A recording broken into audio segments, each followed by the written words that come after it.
Welcome to this webinar brought to you by the Atlantic Technological University. My name is Ruth Walsh and I'll be your MC for this event. This webinar is brought to you by the Sustainable Tourism Observatory here at ATU, a research group that aims to help tackle the social, cultural, economic and environmental challenges facing the tourism industry in Ireland today. The research is a collaboration between the three ATU campuses in Galway, Letterkenny and Sligo. We have included a link to this observatory on the left-hand side of your screen, STORY ATU. And we would welcome you to view this link over the next coming days and weeks and to see the type of research that is taking place here. The funding for this research comes from the Higher Education Authority, for which we thank them. So, whether you are a student learning about climate change, decarbonisation, sustainability, or if you are a tourism provider taking the first steps in calculating your carbon footprint, or if you've already made substantial progress in your own sustainability action plan, we hope that you find this event informative and inspiring. We have a packed agenda, so we will make a start. If you are posting on social media about the webinar, please use the hashtag decarbonisingtourism. The webinar is being recorded and we will share it along with the main highlights of this session in a post-event report. The webinar is divided into 4 sections. Firstly, we will have a number of short opening addresses from Dr. Orla Flynn, President of Atlantic Technological University, Catherine Martin, Minister for Tourism, Culture, Arts, Gaeltacht, Sport and Media. Definitely had to read that part.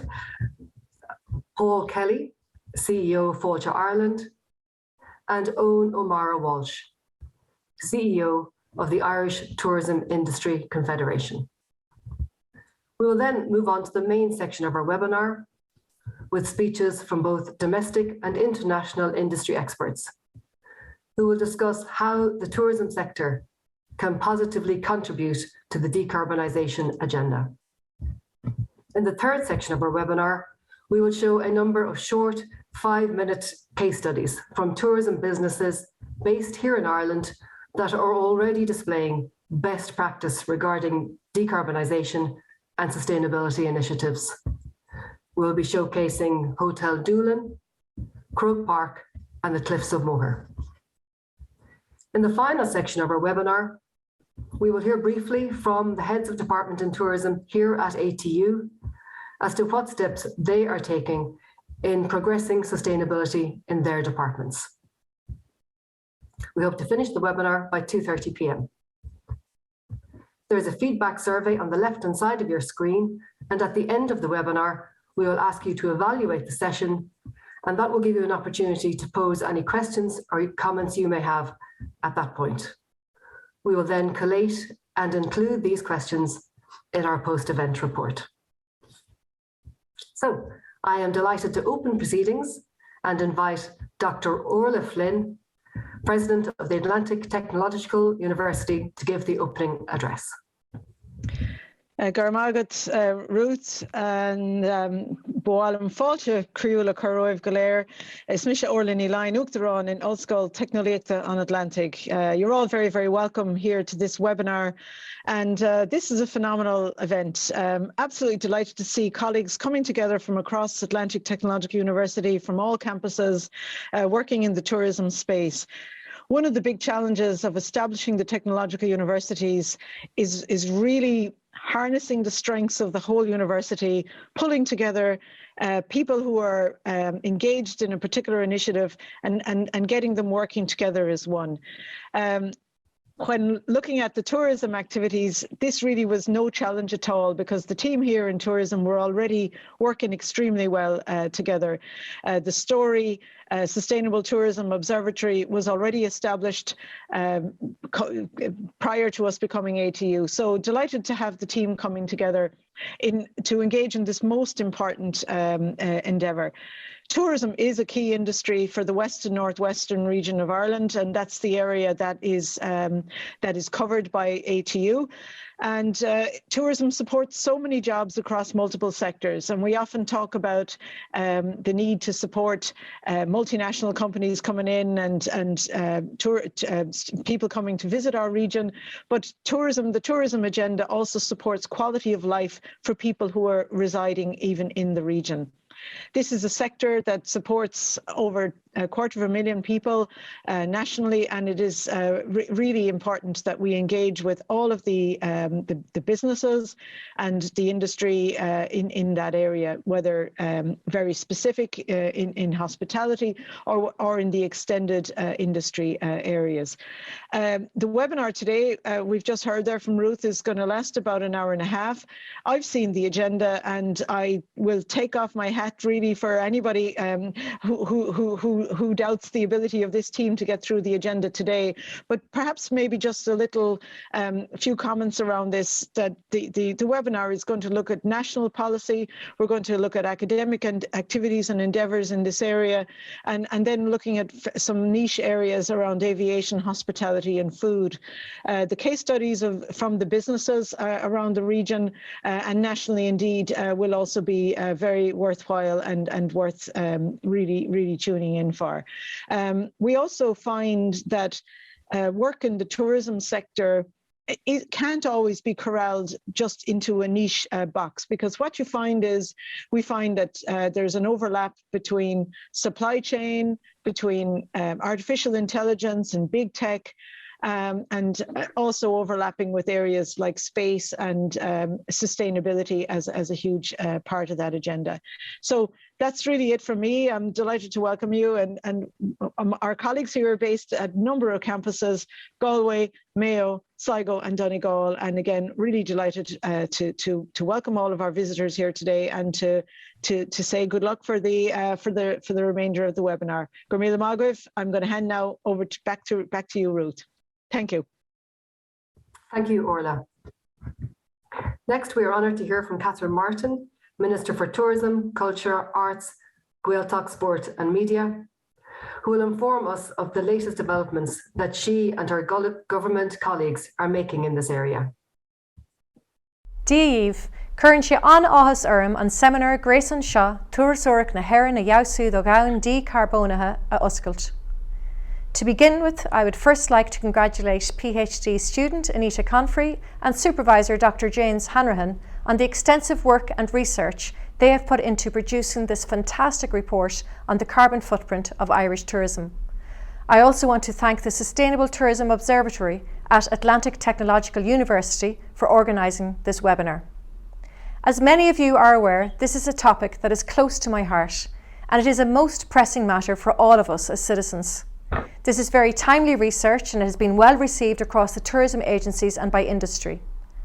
Under the Programme for Government, we have made a commitment to the development of a new sustainable tourism policy.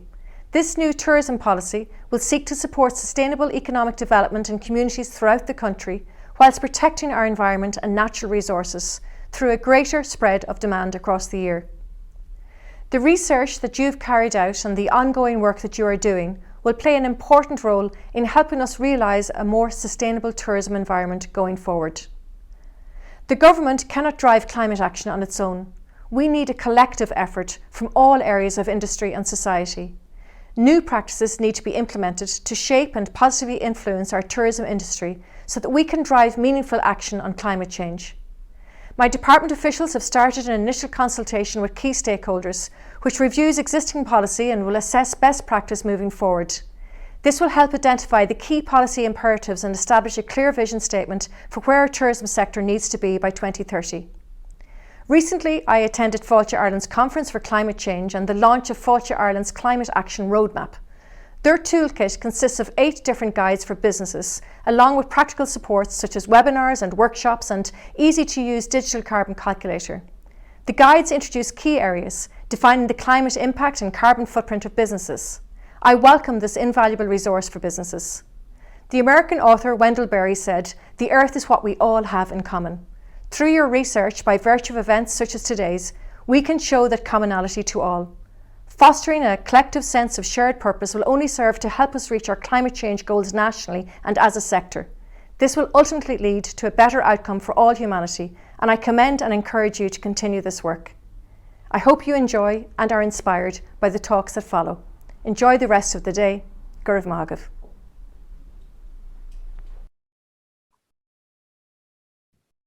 Thank you, Minister. Next, we will hear from Paul Kelly, CEO of Fáilte Ireland. Good afternoon, everyone. I'm very pleased to join you here today for this important webinar. Climate change impacts us all. As individuals and as businesses, we have a responsibility to ourselves, our planet, and to the next generation to take decisive action to play our part in tackling this critical issue. And while it may seem that individual tourism businesses can have little impact on this huge global challenge, that couldn't be more wrong. The combined impact of lots of small changes in lots of small businesses can and will make a material difference. Our collective action can and will be powerful, impactful, and drive meaningful change, both for the tourism industry's future and for Ireland's climate targets. Sustainability is at the very heart of the Fáilte Ireland mission. Our mission is to drive the recovery of the sector in order to maximise the sustainable economic, environmental, cultural and social contribution of tourism to Ireland. To drive towards this mission, Fáilte Ireland is focused on supporting the tourism industry to reduce their carbon footprint in a number of ways.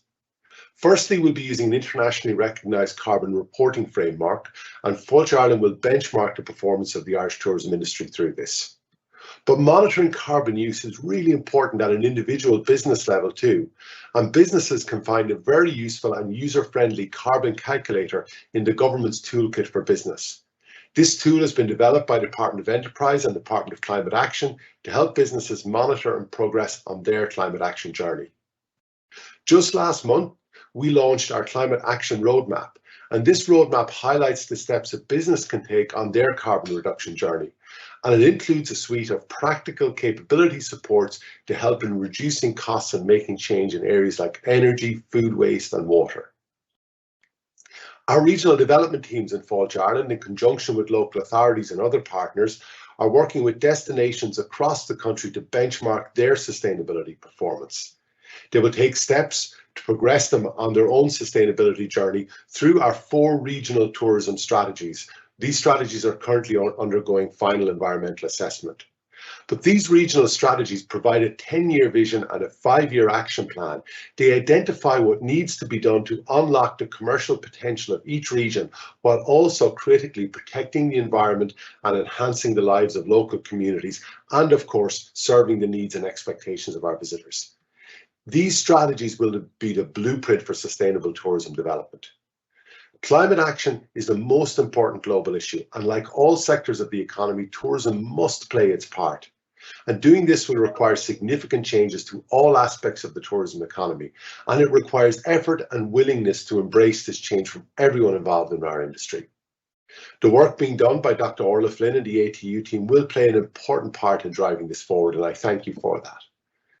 The leadership the tourism industry shows on climate action will not only help Ireland to deliver its climate change targets, it can set an example that can inspire other sectors in Ireland and other tourism economies around the world.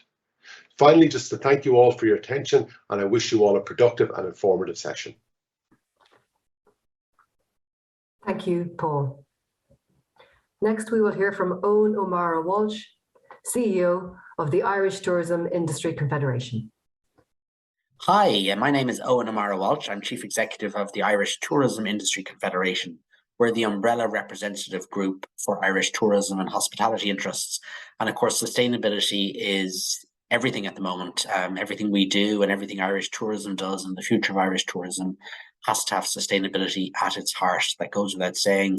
We in Irish tourism refer to sustainability in terms of the definition that the UNWTO applies, which is sustainable commercially, socially, and environmentally, although obviously the focus of this webinar is on decarbonisation. So I'm going to focus on sort of the environmental decarbonisation efforts that the Irish tourism industry is pursuing.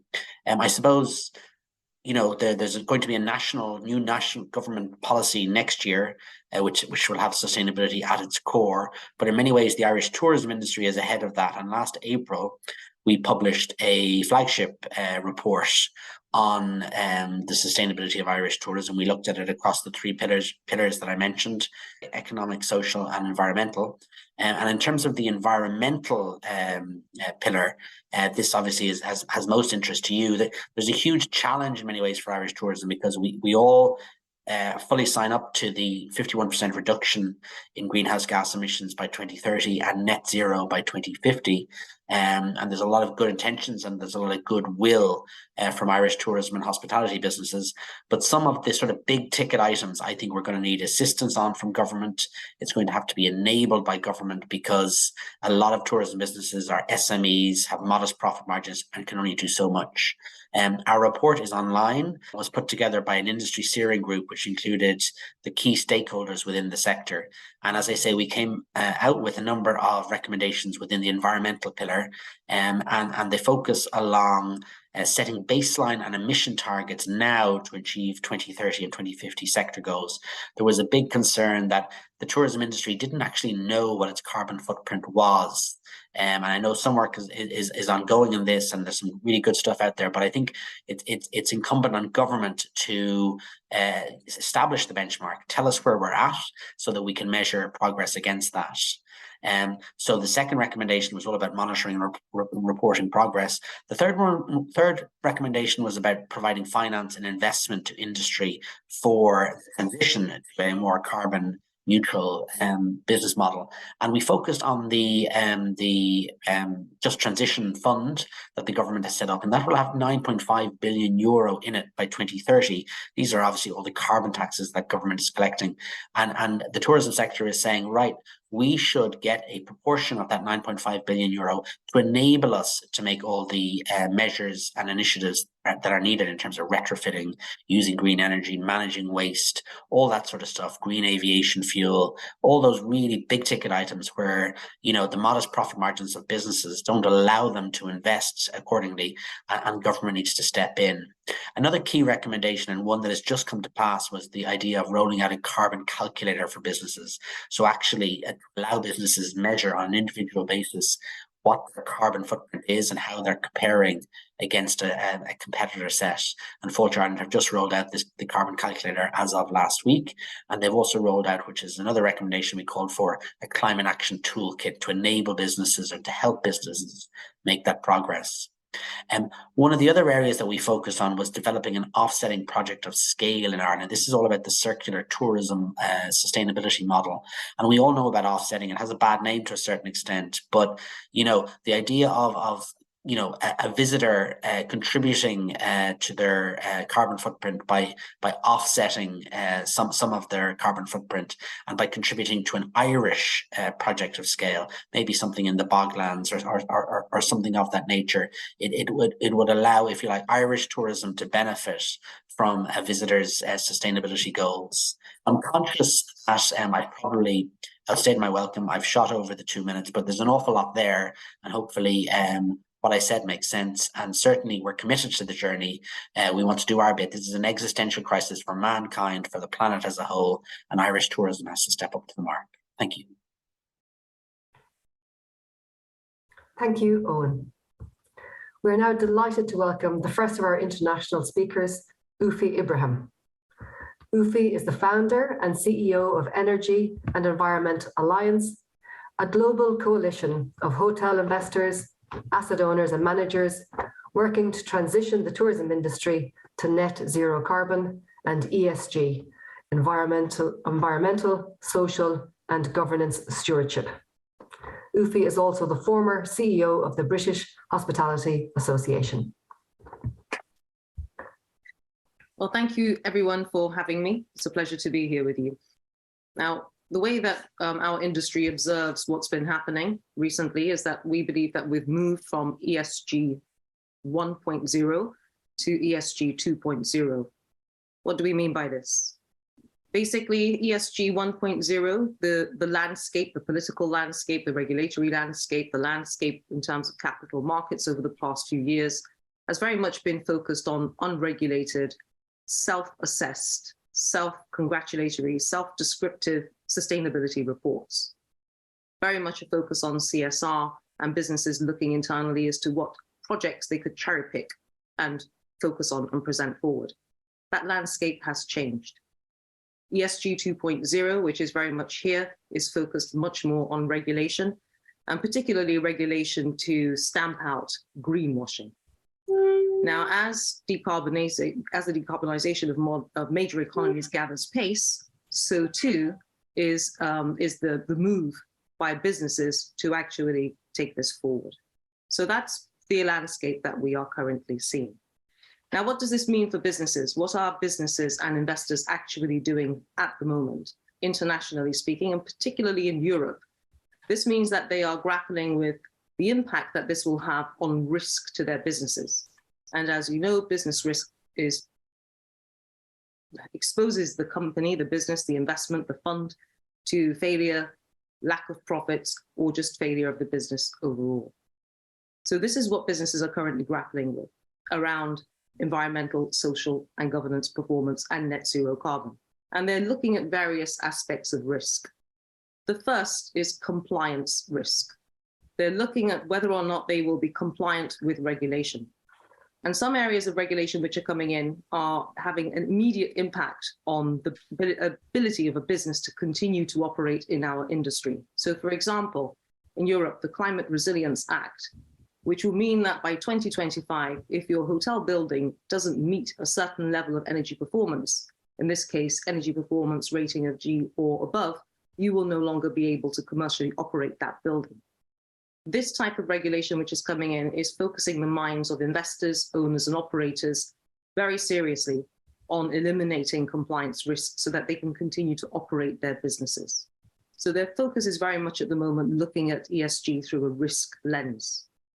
And it's not only a risk lens for compliance risk, but it's also a risk lens. This is just a regulatory timeline showing you the areas of regulation which are coming in that our investors are currently having to grapple with. But it's also looking at other areas of risk which have an immediate impact on the business's value. So hotel assets have a value, and it is this value which drives the investors to buy, sell, invest in, and improve their hotel assets. The Carbon Risk Real Estate Monitor, which has been provided by the European Union, is currently being used by many hotel investors around the world, but particularly those who have assets in the European Union, to assess whether or not their hotels will actually meet the decarbonisation targets of the countries that they are operating within. If they don't meet those decarbonisation targets, if they're not on track with their energy use performance, if they fall away, at that point, the system is telling us that that asset could become stranded, a stranded asset, losing the value of the asset. Now, as you can appreciate, this type of risk really is focusing the minds of many, many investors in our industry. There are other forms of risk which are currently being considered by investors and operators in our industry, not least demand risk, the risk that is emanating from consumers who are demanding of businesses information around sustainability. How sustainable is your hotel? I want to make sure that my trip to your hotel, my family vacation with my children, is going to be sustainable. And as you can see here, a quick snapshot taken from Expedia, from Booking.com, from Trip.com, you'll see here that customers are beginning to ask questions and say they're expressing an interest in saying that the purchasing decisions they will make will be focused more and more on ESG performance of hotel assets. And there is another form of risk which is currently focused the minds of our investors, which is reputation risk. Now, many people don't know, and this is very sad and unfortunate, that the term greenwashing was actually coined in a hotel bathroom. These little signs, save our planet, please reuse your towels, or there are other forms of signs in hotel bedrooms at the moment that you will see, simply do not meet the requirements of regulation. So up to this point in time, they've been fine. But as regulation is coming in to stamp out greenwashing, these sorts of initiatives and programs and consumer engagement initiatives are not going to be sufficient if the business cannot substantiate their environmental claims by providing firm, validated, and verified evidence. And that is why our businesses are very, very focused on tackling this issue. So we've had the big sustainability reports. We've had these grandiose commitments by many businesses, by many countries, by many other establishments around the world to achieve net zero carbon. But what we lack at the moment is a form of granular measurement, measuring these things on a granular basis to be able to evidence that we genuinely are moving in the direction of net zero carbon and environmental and social governance performance. That's why our coalition of hotel investors, developers, owners, operators, and asset managers, coming from all countries around the world, have united and are working as a coalition to develop these scientifically robust and commercially viable metrics and standards to hold us to account on where we are on our journey towards net zero carbon and ESG performance. Here's a very quick snapshot for you of the types of businesses that are currently part of this program. As you can see, we have everything from banks like HSBC and Ariel Bank, to institutional capital, to private equity firms like Invesco and LaSalle, and companies that own and operate hotels like Whitbread, for example. So you can see here the full range of those who have ownership stake, money at stake in their businesses, who are facing significant risk from incoming regulation and compliance requirements, which is helping to sharpen and focus their minds on what they genuinely need to do now. And here is what they need to do, and this is what we're currently working on. Creating the framework for ESG measurement, compliance, and reporting. It is very important to us to have global metrics which can help us to compare hotels with like-for-like hotels. So we can begin to measure and see the performing ESG performance of a hotel, which may be a resort hotel, for example, in a rural area, with like hotels, city center-based hotels with like-for-like hotels. Really, really important to be able to start getting granular, have independently verified and validated results, and have all of these metrics aligned with the big schemes which are being used globally, like GRESB, which is the Global Real Estate Sustainability Benchmark, which is being used to benchmark the performance, sustainability performance of big funds across the world, big ESG funds, to aligning with GRESB, aligning with EU taxonomy, with SFDR, with the Carbon Risk Real Estate Monitor, and with the requirements of banks who are increasingly moving toward demanding ESG credentials if they are to provide debt capital to businesses. This is why it's important to develop the portfolio and industry benchmarking and to create that knowledge transfer and employee engagement in the process through training and skills development. Now, I have to say that our industry is, I am told, the first to be developing this highly granular approach to ESG governance and to the net zero carbon movement. We're certainly the first in the real estate sector. We're working with BRI and BRIAM to set these standards, and we hope and aspire that this will be a model for other real estate sectors to follow, be it retail, manufacturing, logistics, other types of the built environment, and other industries as well. So we're absolutely delighted on that. Similarly, with the social impact piece, with the governance, and with capital markets, how we begin to value assets that have ESG validated and verified credentials.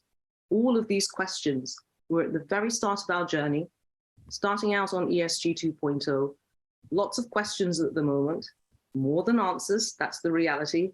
But the reality is that we have, as an industry, being the first industry to embark on this type of granular, very scientifically robust, commercially sustainable approach, to beginning to make ESG a reality for our sector. Thank you.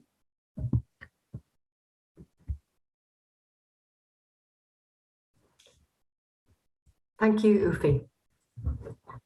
Our next speaker is Dr. Marina FMEO, Associate Professor in Aviation Management at Dublin City University. Marina holds a PhD in Sustainable Aviation Policy and will talk to us today on sustainability and aviation. Thank you very much, Ruth. I'm excited to be here. My congratulations to the organizers. It's a fantastic work that you are doing and very much needed for the Irish tourism and travel economy. So I will be talking about aviation. The aviation industry is a powerful force in our world, connecting people across the globe, employing millions and making a significant contribution to tourism and the global economy. It is of particular importance for Ireland, an island nation that needs air connectivity with the rest of the world. But as climate change accelerates with rising temperatures and increasing extreme weather events, aviation is under increasing pressure to play its part in reducing global CO2 emissions and decarbonizing. There is a need for upskill existing employees and for the travel and tourism professionals to develop important competencies for the decarbonization of the industry and the reduction of the negative externalities, of course.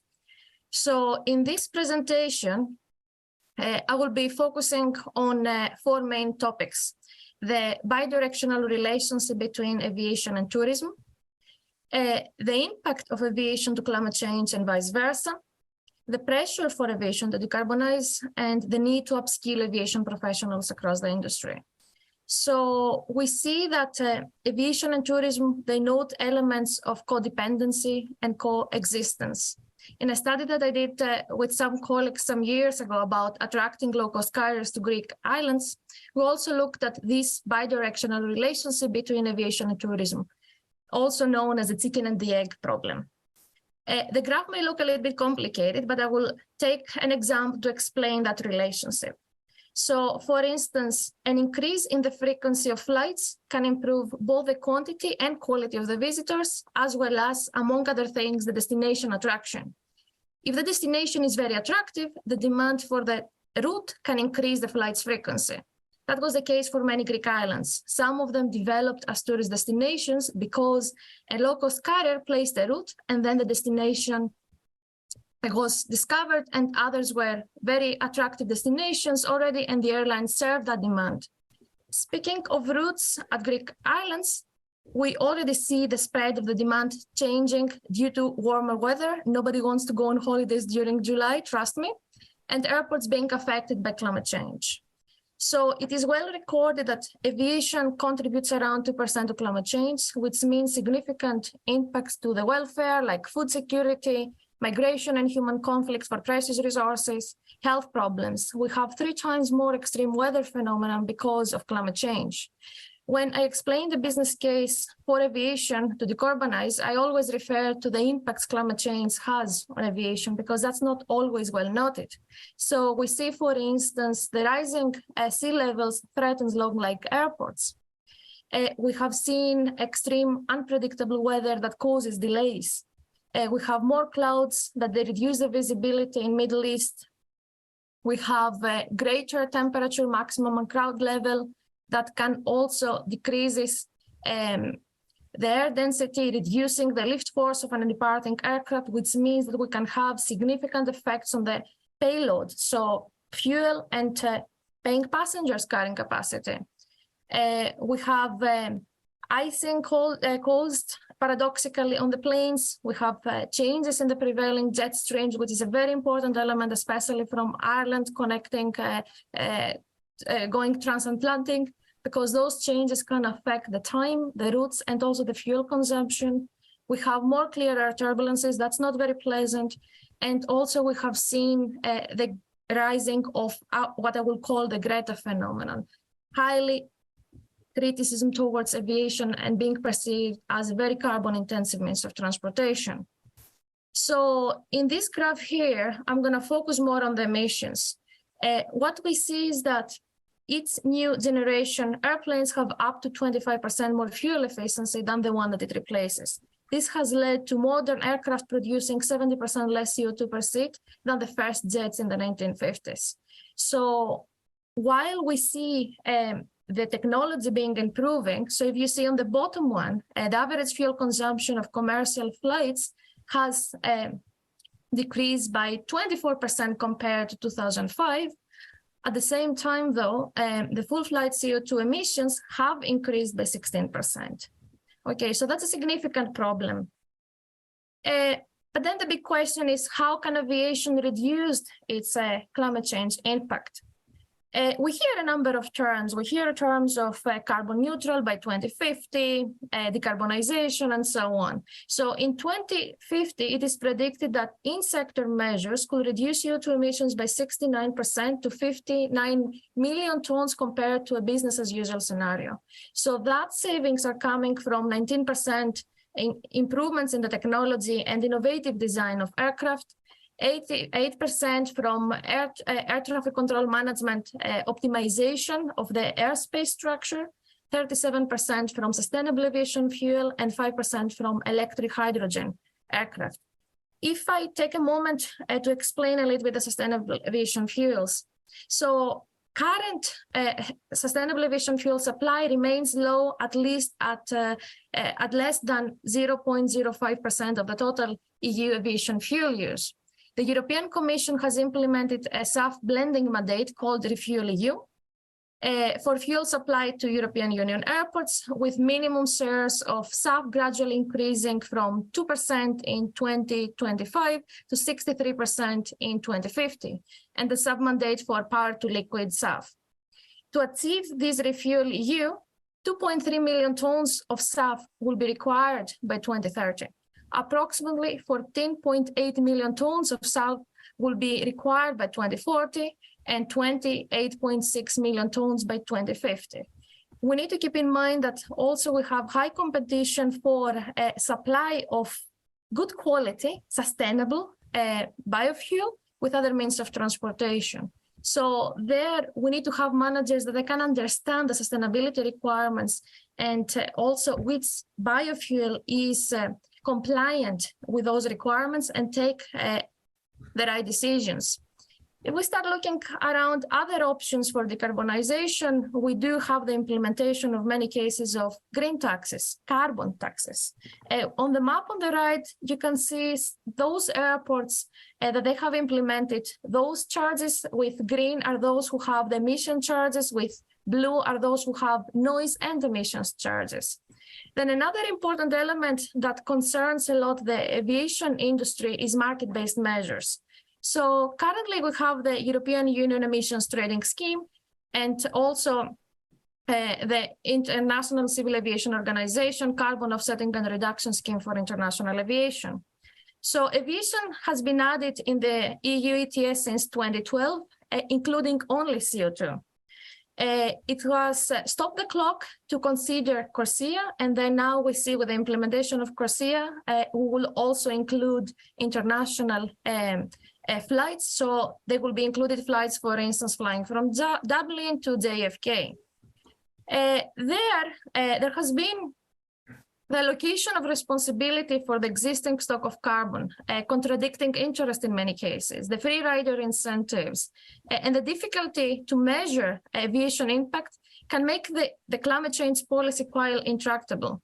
So research has shown that there are a number of points that they need to be examined. So for instance, the scope, geographical, and the type of emissions, the cap, and more specifically, the time frame and the linear reduction factor need to be carefully considered, as ETS has been accused of over-allocation for free permits for aviation, too high caps, ignoring other greenhouse gases, and therefore not materializing its full potential. Apart from the environmental integrity of the offsets that has also been brought up by an earlier speaker earlier on, allowances, demand and supply, and more specifically, the effectiveness of carbon border adjustment mechanism for carbon leakage, the market stability reserve, and the total number of allowances in circulation to address any allowances surplus are important points for consideration.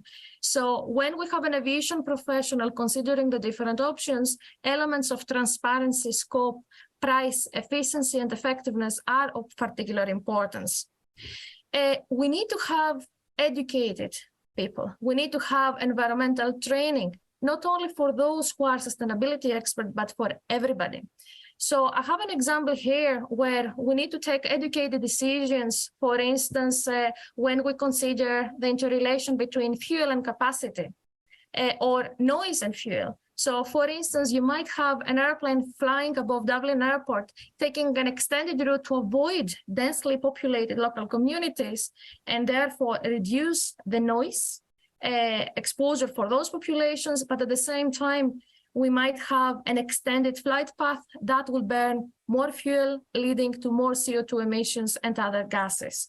So it is important that pilots, air traffic controllers, and in general, aviation professionals have an environmental training to take well-informed decisions.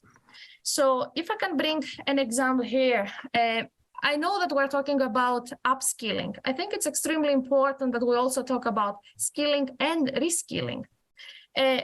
I'm teaching sustainable aviation at DCU, so I'm using DCU as an example. Within the undergrads, we have spent a considerable amount of time thinking of the competencies that our students they need to have. With the establishment of Aviation Advisory Board, we ask what kind of skills they need. And definitely sustainability and awareness about all those complicated terms that maybe some of you have never heard before are important. I asked my students, coming to this webinar, what should I tell you? And what they told me is that it is important that somebody has a solid understanding of those terminology, can understand what it means for business, has developed the competence of transferring this sustainability passion to other colleagues, and critically evaluating which solutions can be effective and efficient, and trying to understand the interrelation between of those. So those are competencies that we need to be developing for the aviation professionals, creating educational courses, like for instance, a graduate certificate in aviation sustainability and leadership and innovation is important, but what is more important is that somebody who has done a training does not settle with that, but keeps receiving repeated training, because we have an increased concern about sustainability. It's an element of innovation. They need to be more informed of new regulations coming out, new practices, and also it is important that we have elements of reskilling there. So it is really important. That's the final message that I wanted to say. If we want to I have my concluding remarks, and that's my last slide. If we want to achieve sustainable tourism, we need to decarbonize aviation too. You might have read Ireland, as many other ICAO International Civil Aviation Organization states, they prepare an action plan where they will put down all the emissions and the plans and the actions and the effectiveness of those plans. I highly recommend you to read that. Aviation contributes to climate change and at the same time faces to some extent the adaptation cost. There we see asymmetries. There are various solutions in the basket of measures. We have been working very closely with Dublin Airport. We signed an MOU trying to identify effective and efficient ways for decarbonizing. Then the final message again, aviation professionals, they need to increase the environmental literacy. I know that it's a topic that is going to be covered from other speakers later on. We need to have critical thinking that can lead to sustainability initiatives being implemented effectively. Thank you very much for your time. Thank you, Marina. Next, we will hear from Dr. Susanna Beckham, Professor of Sustainable Tourism at Griffith University in Australia. Susanna will talk to us about some really practical ways in which tourism businesses can work towards redesigning their businesses, motivating their staff, and engaging with their guests to work towards sustainability. Hi, my name is Susanna Beckham. I'm a professor of sustainable tourism at Griffith University in Australia, and it's my great pleasure to be here today and contribute to this really important session on upskilling the Irish tourism workforce to cope with climate change and decarbonize the sector. The the focus of my presentation is on building the literacy that we need in tourism to effectively decarbonize. Now, just really briefly, why do I think tourism is so important, and why does it warrant attention and focus in climate action more broadly? First of all, it's a hugely important industry globally, 1 in 10 jobs. At the same time, it's quite carbon intensive, mainly due to the transport component. 5 to 8% of greenhouse gas emissions can be attributed to tourism. It does cut across many parts of the economy, as well as the public sector and, of course, communities. And at the same time, tourism is a huge opportunity to actually work with people, engage both locals and visitors in change. So it can be a force for good, but we do need the skills and the competency to transition tourism to a less carbon-heavy operating mode. Now, I'm of the view that the role of people, and in particular staff and workforce in sustainable tourism, is completely under-researched and undervalued, when at the same time they are the absolute key lever to actually cause a more profound change. Pauline Sheldon from Hawaii suggested that employees are crucial in the creation of personalized transformational experiences for tourists. Their knowledge, skills, and values can co-create the visitor transformative experience. And that's more generally for a great sustainable experience, but it is also for low carbon tourism. So they are a key element in the value chain. I use the concept of literacy rather than knowledge, because literacy is a little bit wider than just knowledge alone, which is only really one sort of the cognitive aspect, knowing facts. But literacy is the skills as well, and the mindsets, the commitment that allows individuals to become really committed to building a sustainable future and making informed decisions. So the model that the literature uses just broadly for literacy is that it's knowledge, commitment, so the heart and people are really motivated to do something, as well as the action. Knowledge just from theoretical knowledge alone will not change the world. It needs to come with the necessary drive, and it needs to actually also involve rolling up our sleeves and really doing stuff. So it's a combination of those three that we describe as literacy. There's different types of literacy, and a lot has been written on energy, for example, carbon literacy in households. I just start with that circle diagram on the right-hand side, which was a piece of work that's quite useful, because it starts by saying, okay, people need device literacy. So, for example, how many people do know how much energy a hairdryer consumes, or a toaster, or a microwave, the fridge? So in your household, do you know where's the main energy consumers, or what type of efficiencies? So is it worth focusing on maybe replacing the fridge, or is it maybe just every time you don't use the hairdryer, you can save that many kilowatt hours? So that kind of knowledge we rarely actually have. We don't really think about. Maybe now with higher energy prices, we start thinking about that. So device energy literacy, and the same obviously in a tourism business, whether it's in a hotel, or maybe the efficiency of a vehicle in the fleet, is not standard knowledge of tourism staff, but something that I think is really needed. There's an example on the left-hand side, a hotel in Austria that has little stickers everywhere to tell people how much energy, for example, in this case, the fridge would use. And in this case, the fridge has been taken out, to then tell people, okay, you're saving X kilograms of carbon dioxide per year by not having this. Device energy literacy then can inform the action energy literacy. So what do I actually do about it? And I just show a few photos here. For example, knowing how to operate air conditioning systems, for example, maybe in a good combination with airing out the room, first and then closing windows and then heating or cooling, how to use a wood fire effectively, or maybe even in the kitchen of a restaurant, how to operate those both the equipment but also the processes to minimize energy waste. Now, that should translate into training, and I just give a few examples here. For different parts of a tourism operation. So for example, environmental managers and engineers in a hotel, for example, can check out the design of the room and optimize that.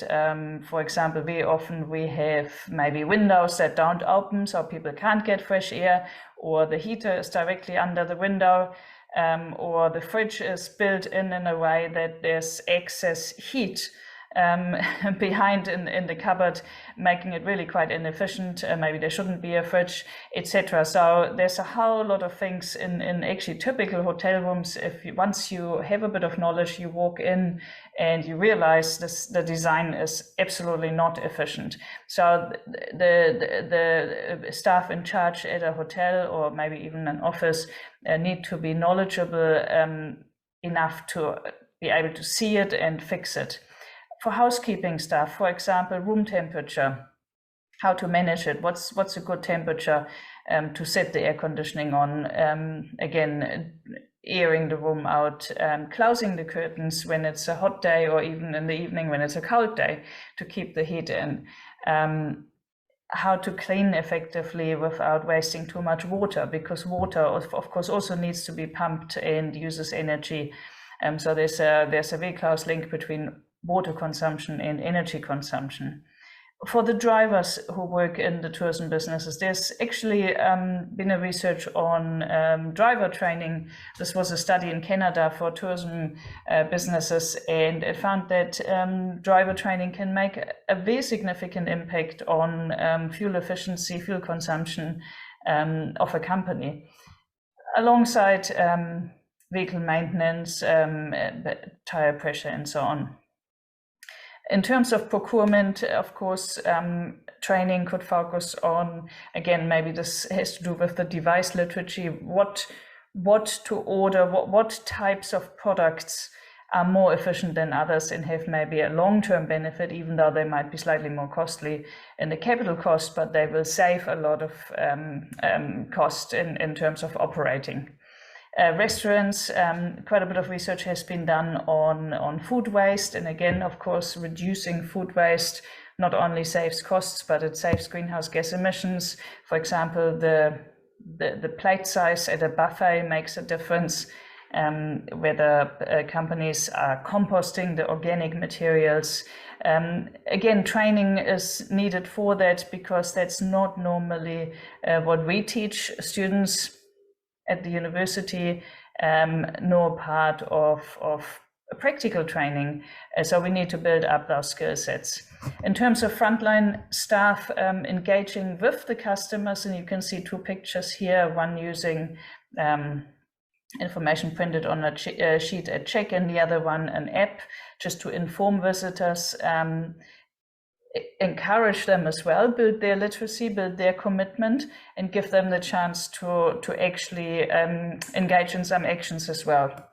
In terms of, for example, the type of information that guests might want to enable them to be a little bit more sustainable and low carbon in their holiday is information about the local climate, what ideally even before they arrive, what to bring, maybe an extra jumper if it's a bit cooler, so you don't need quite that much heating. Is there a drought? Do I need to save water? Really important, what is the business doing?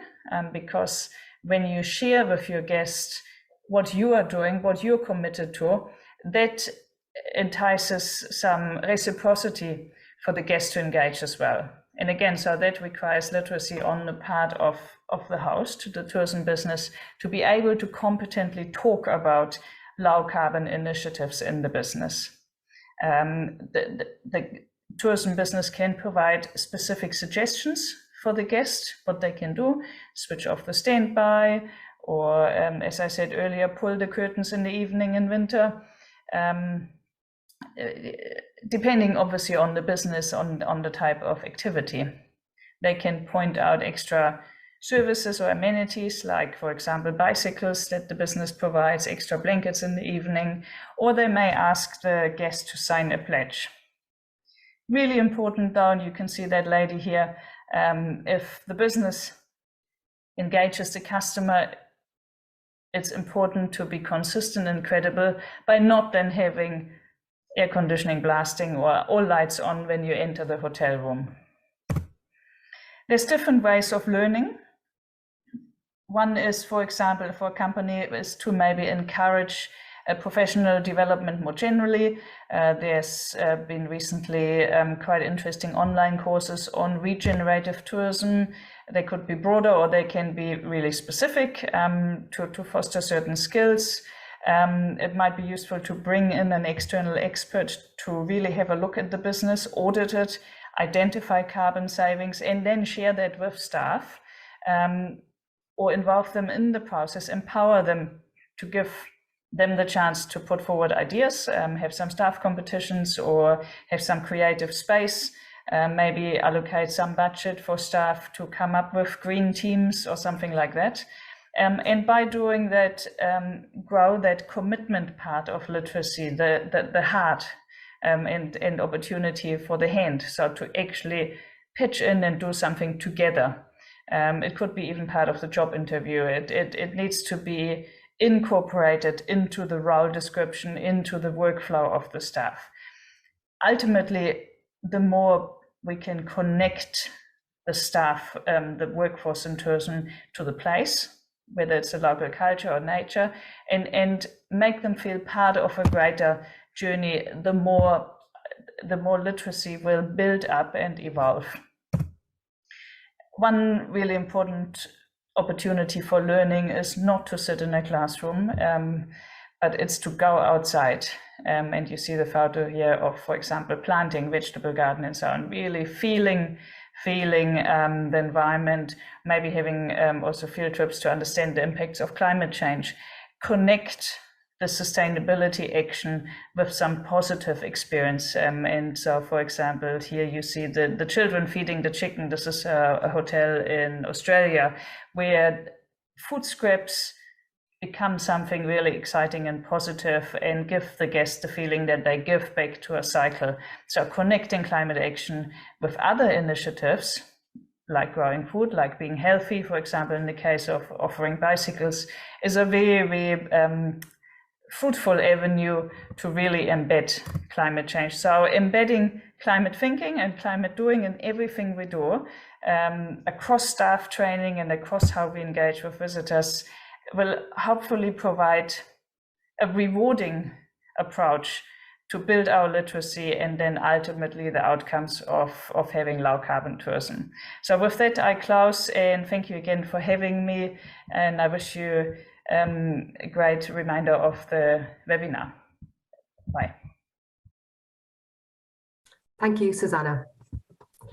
Our next speaker is Masha Klemencic, who is coming to us from Slovenia. Masha manages and coordinates the Green Scheme at the Slovenian Tourist Board, a scheme which works closely with destinations and service providers to promote sustainable tourism development in Slovenia.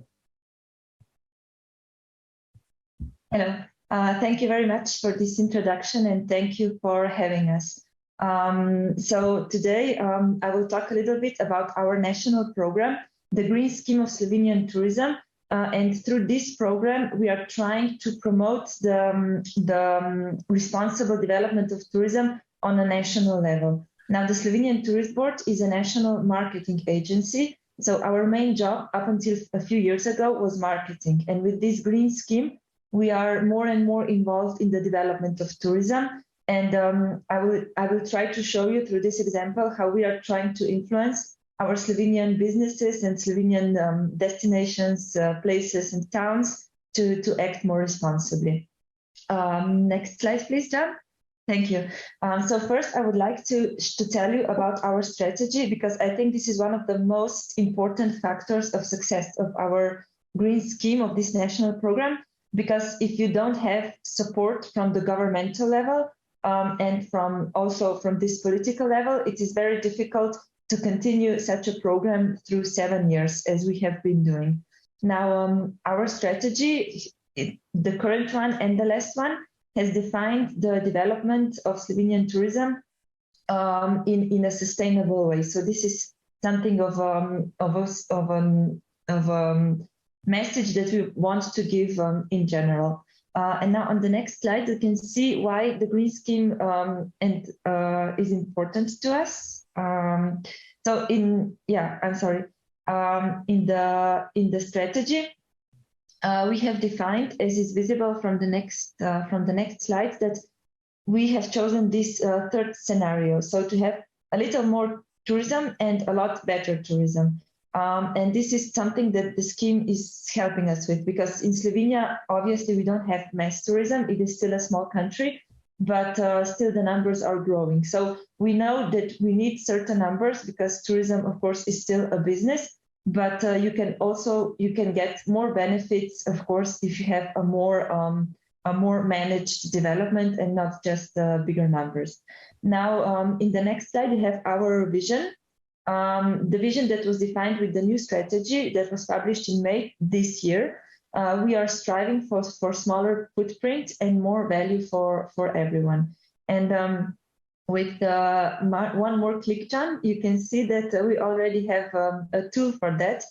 This tool is called the Slovenia Green, or the Green Scheme of Slovenian Tourism. And through this, we are trying to achieve this goal, this vision, to have a boutique destination, boutique meaning small, very authentic, obviously not boutique in a way, that provides this lavish luxury and a lot of use of natural resources. But to us, boutique means Slovenian. So through this strategy, we are able to continue to execute our Slovenia Green Scheme, which I would like to tell you a little bit more about. Now, Slovenia Green is the label that all members of the Green Scheme of Slovenian Tourism obtain. So the Green Scheme is the program and Slovenia Green is the label.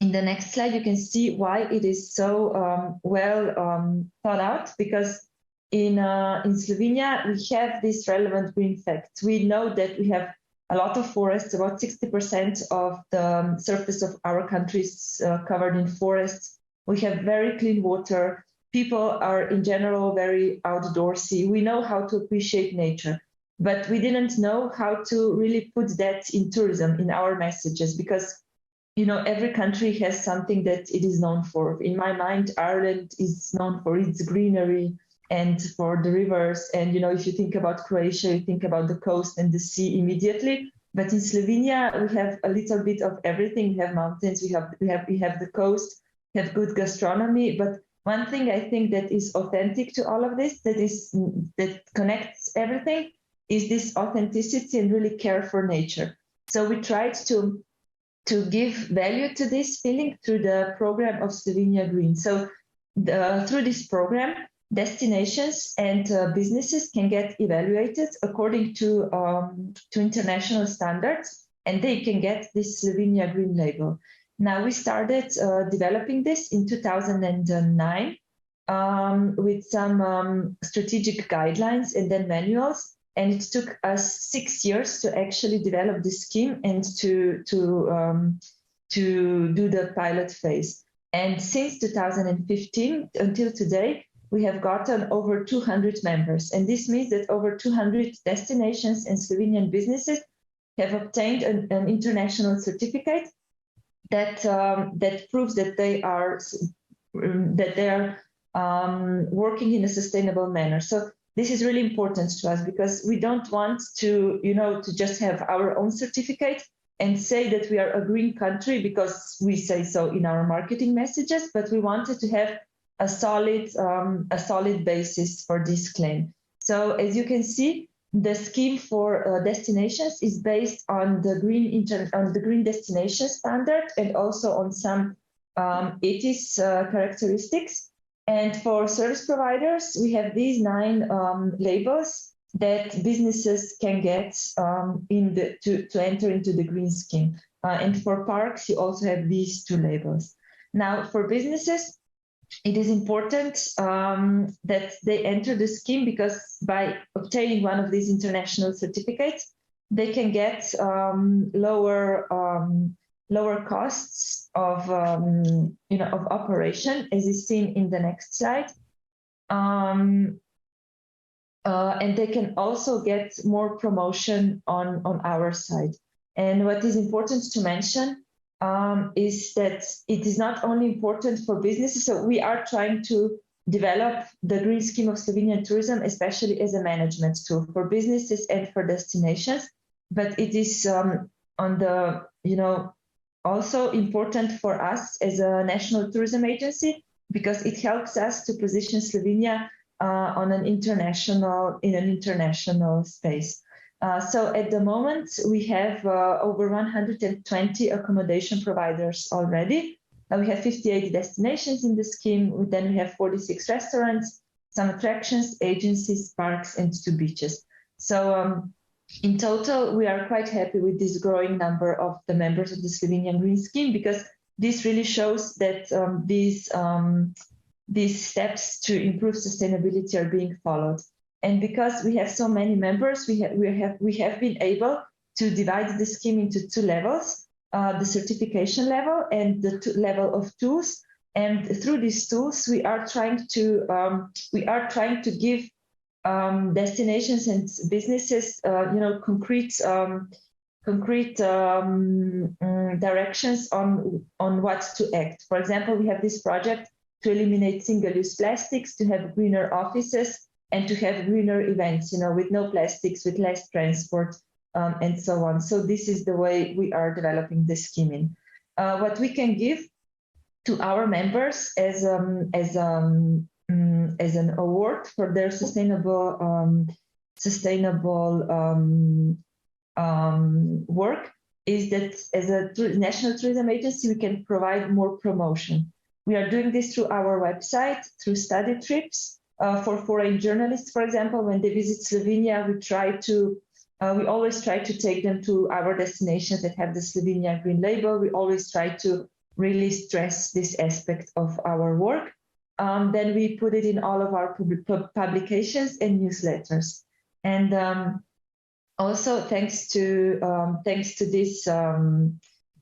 this work we have done, foreign media has also recognized our efforts, which is in the end one of the goals of our agency, to be recognized internationally in a certain way. For us, this way is sustainability. Now, for the end, I would like to maybe point out some key actions that we have taken and that we have found are really crucial in developing a national strategy. Now, of course, this depends on the role that your organization has in a certain country. We, for example, at the Slovenian Tourism Board, we do have responsibility on a national level, and we also have quite a big budget. So we have some influence with our Slovenian destinations. But what we have found through our work is that it is extremely important to connect all levels in a certain country. So we work very closely with municipalities. We want that all mayors are on board with the Green Scheme. We want them to know about the Green Scheme, so it doesn't stay just a tourism project in certain towns, but that it really becomes political, and that also politics is aware of this project. And we have managed to put the Green Scheme of Slovenian Tourism into our national strategy for the next period until 2028. One of the 10 main policies is completely dedicated to the Green Scheme of Slovenian Tourism. And I think this is extremely important, because in this way we can get additional financing for the development of green tourism. It is important for businesses and destinations to have ready-to-use tools. So as a national authority, it is your job to provide destinations with these ready-to-use tools, because people, as we have found, want to act in a sustainable way. But for example, a small hotel, they have so many other obligations. They have to take care of, their guests and marketing and so on. and they don't have the time to search for certificates. So it is our job as a national tourism agency to tell them, this is what you can do, these are the appropriate certificates, here are the next steps. Then as a national tourism organization, we can also provide promotion. This is really important to all of our stakeholders. And we have found that we must also provide training because, you know, some destinations in Slovenia are smaller than others and they are not all on the same level. And I think it is also our responsibility to maybe put them on the same level. So it is important for us to provide training for destination management organizations in Slovenia, and we encourage them to provide training on their side for their business providers and accommodation providers in their destination. This is the system that we are trying to establish. Also, we have found that it is extremely important to measure these effects because this is one bad side of the green scheme of Slovenian tourism, that we can measure some criteria, but not all of them. So this is going to be the next big project. We are trying to establish a platform through which we will be able to measure certain criteria such as CO2 footprint, waste management, and so on. We can do this for some destinations at the moment, but not on a national systematic level. And I think this is extremely important because you cannot really influence what you cannot measure. And in the end, what we have found to be the most important thing, and I would really like to stress this, is that it is very important to have good destination managers at destinations around the country, because we can do what we can on national level, but if people at destinations aren't motivated to carry on with the green scheme, then the results will be very poor. We have, for example, problems with smaller destinations who don't have that many employees, and sometimes this project gets,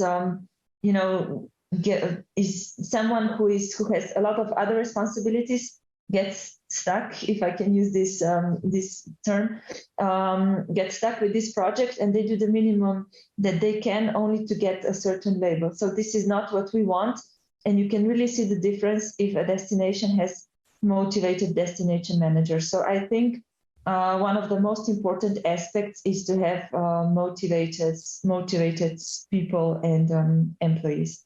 So this would be all from my side. Thank you very much for your attention.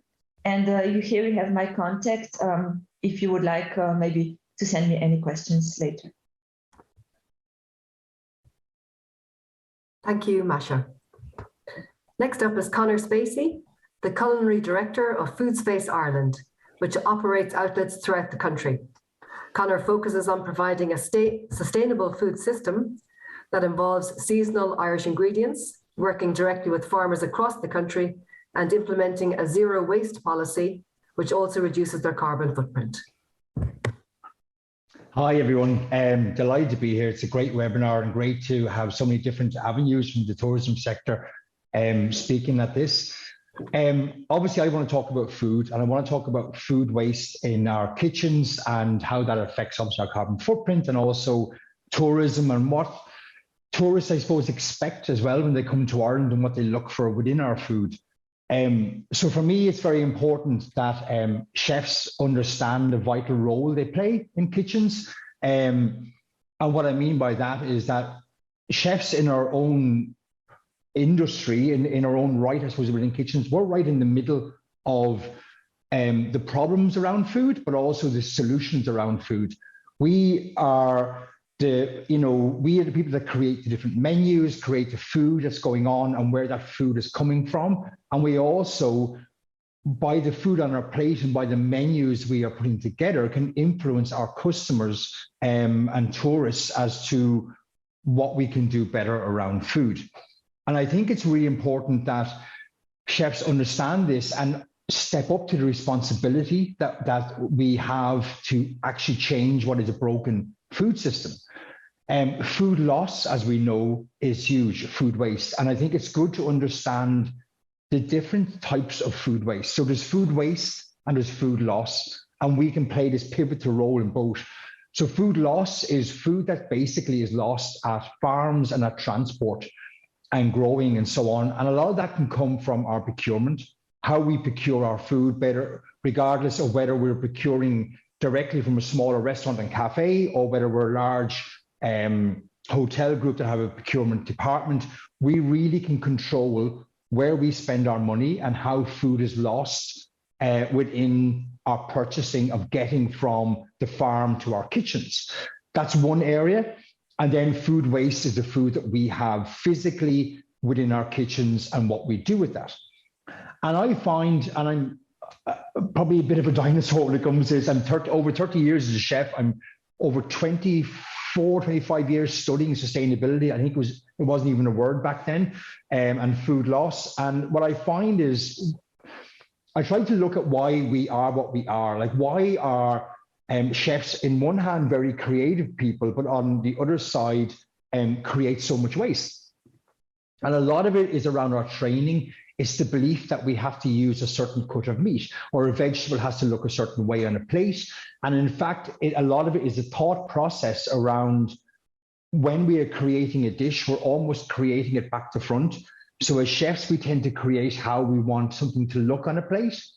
We envisage, and almost draw out how this end dish will look. And then we back, and to what it's going to be. And then we back into where we're going to buy it from, regardless in a lot of cases as to, even if it's in season, is it a particular, ingredient that's going to travel halfway around the world? Is that actually warranted? Is that actually needed? And it's, as chefs, rethinking basically everything we've been taught in the past, and rethinking it to be more controlling over our food. And that really means, working within the seasons, and that yes, that's a given. But it's also like, what is seasonal? What is local food? It really is about, as hotels and restaurant kitchens, almost defining how do we reduce our carbon footprint within food? So what is local food? Define that. Like, local food is not buying off a local guy who drives a white transit van full of vegetables and fruit into your kitchen, yet the vegetables and fruit have traveled half around the world. Because he's local doesn't mean it's local food. Local food is really connecting to what's in season and what's growing in your area. Within our kitchens, to give you an example, we work within 50 miles of each kitchen. So each kitchen, we have a totally different procurement, and keep it local as to what is there. That's the first thing. The second thing from chefs is really when these ingredients arrive, when you have your food, it's what you do with it. And I always like to use the example of a cauliflower, because to me, it's something that we can relate to. And it's a good example of around waste and how that can happen. So we would buy in a box of cauliflower for whatever reason. We're going to use it as a vegetable. We're going to use the cauliflower head as a steak or whatever for a vegetarian and so on.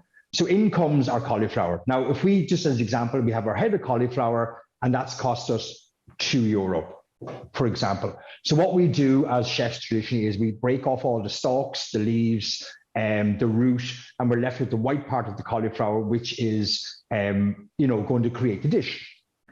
In terms of weight, we've thrown away 20 or 30% of that cauliflower straight away. So if it was cost us €2, let's, for talk's sake, say we've thrown away 70 cents. Now that cauliflower has actually cost us $2.70 because of what we put in the bin. We're then removing the compost bin, we're putting it in a bag, we're putting it into our compost bin, I hope, at best. And then we're paying for that to be lifted as well by weight. So you can add in the weight of that again, and all of a sudden, the cauliflower has gone from costing you €2 to costing you $3.50 a head because of the waste that you created as a chef. Sustainability, when we talk about it, is also being financially sustainable. If as a business in tourism, we are not financially sustainable, well, then we're not in business. So by controlling the simple mathematics of what food waste is costing us on a plate, can really make a huge difference in our margins. And as we know, within the food industry, margins are extremely, extremely tight, especially now when we're getting into inflation, higher food costs, and there's only so much we can pass on to consumers. Food waste is, as always, has been important, but it's even more important now in terms of financial structure within our establishments to really, really hone in and control it. So where do we go from there? Solutions that I can, I suppose, talk about is solutions that I've gone through. And maybe that's the best way to describe how do we make people rethink food. what I've done in the past is I have got our chefs together, and I want to get inside their head. This sounds very kind of different, but you got to understand what people are thinking to really move forward. For me, the first day of training is actually removing all the bins from the kitchen. Take them out for a day, a minimum, and get each chef, depending on what section they're working on, to segregate their waste, be it production waste, trimmings, and so on, into different sections, i.e. raw meat, vegetables, fruits, so on and so forth, on their section. And at the end of each service, they take out what waste they've created, and they literally pour it onto a counter and look at it and identify what it is. And from there, you start to think about, okay, there is no bins in this kitchen. I cannot throw anything away. What am I going to do with what I normally throw in a bin? And you're forcing people to think differently, because you're telling them they can't throw anything out. And you're telling them in some shape or form, they've got to turn what they see as waste, which is an awful word because food is not waste. They've got to turn that into something. They've got to use that. And chefs in their own right are very creative people. So by putting this to them and getting to think differently and helping them, you're changing a mindset. And slowly and surely, this changes how chefs think, and they become more and more aware.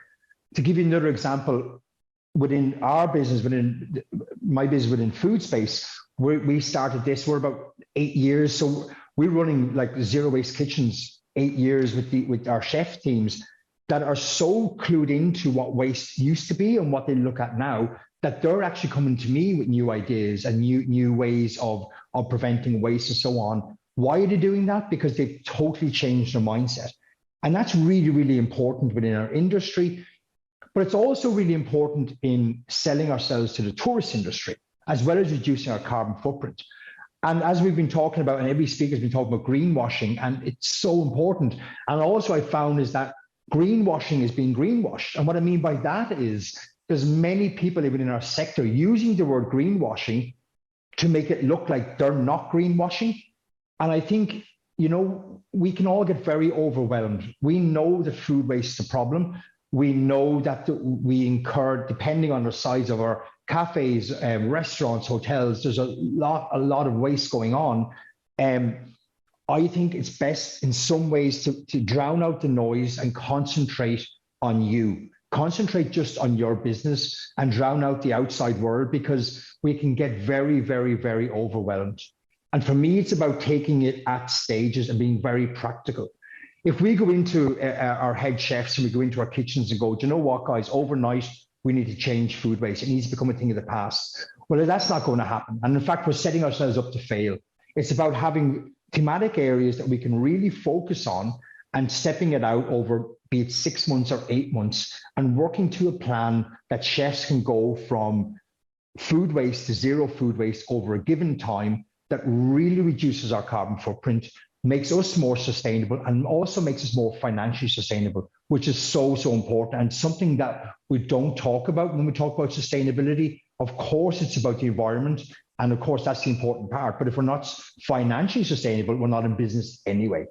So it really is about changing that and thinking of food in a new way, and taking the time to train our chefs to do that.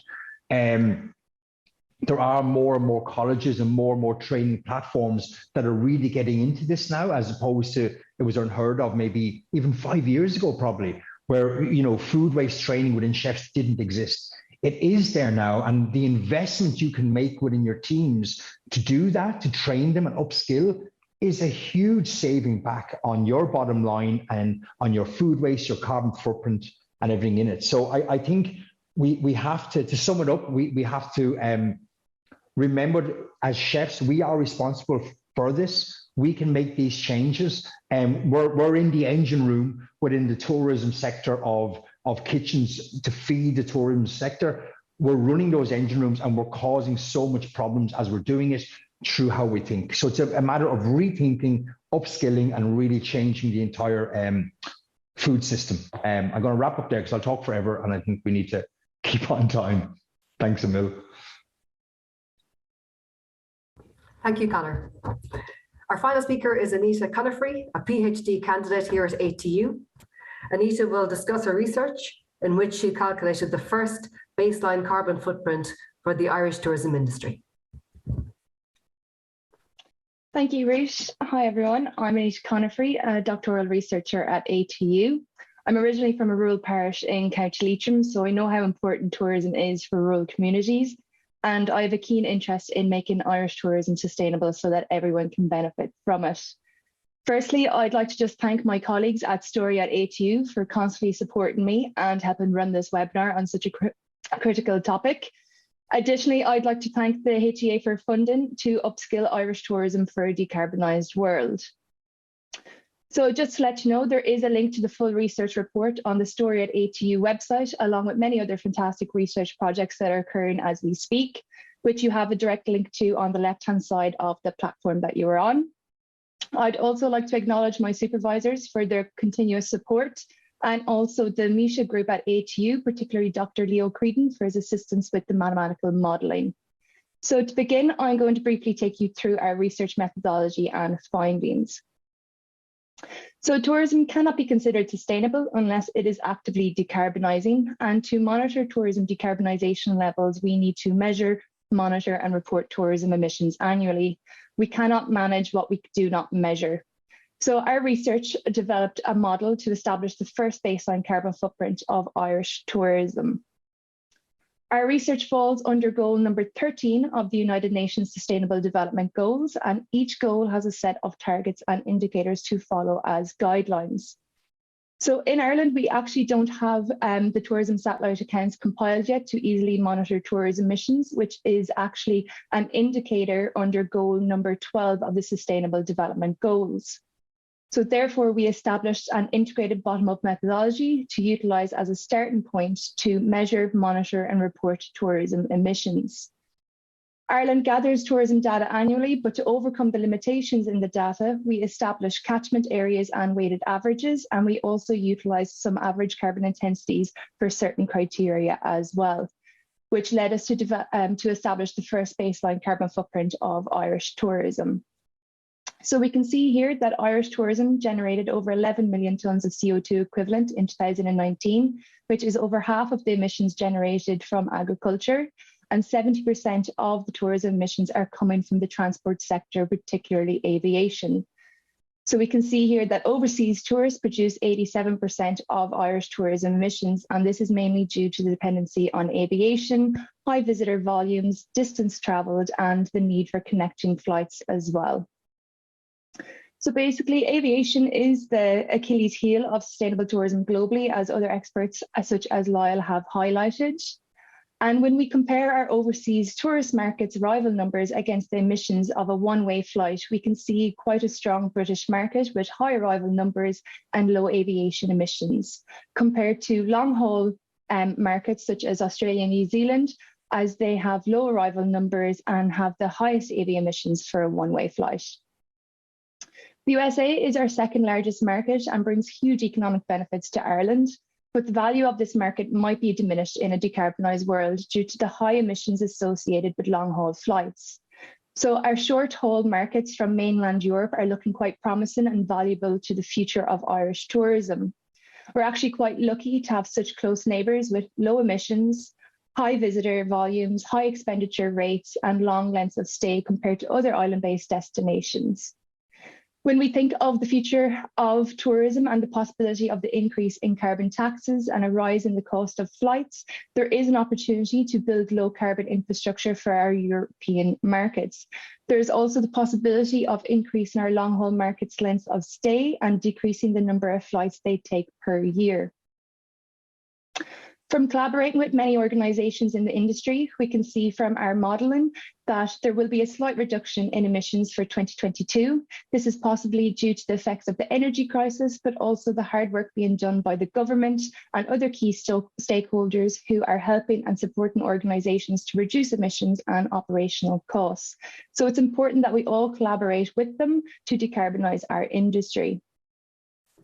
So this is just a quick glimpse of some of the findings from the surveys that were completed by the Tourism and Hospitality Education Institutes around Ireland. So 70% do not provide training on how to measure tourism emissions. 47% do not provide education on decarbonisation practices, and 70% would like training on tourism decarbonisation practices. So it is evident that we need to upskill and train to ensure that our graduates have the skills required for a decarbonised world. We do have more findings which will be released in the new year. Additionally, we have an industry survey circulating at the moment. We are getting a massive spread, which is great. At this point in time, we don't actually have enough for a valid sample at the moment. I would just like to make you aware that there is a direct link to the survey on the left-hand side of this platform for any organisation that would like to partake. And just to let you know, no personal data is collected, so it's completely anonymised. And the results of this survey will also be published in the new year as well. So just to conclude, tourism cannot be considered sustainable unless it is actively decarbonising. Tourism satellite accounts need to be compiled in Ireland, which is an indicator in goal number 12. Irish tourism generated over 11 million tonnes of CO2 equivalent in 2019, and tourism emissions are looking slightly lower for 2022. Higher education institutes may require a green team or sustainability team, and collaboration from tourism policymakers, planners, stakeholders, academics, local communities, and tourists themselves is key for a decarbonised world. And let's not forget, this is a marathon, not a sprint, and we need to bring everyone along on this journey. So thank you for your time, and I would just like to make you aware that your emissions from organising and running this webinar will be offset on your behalf.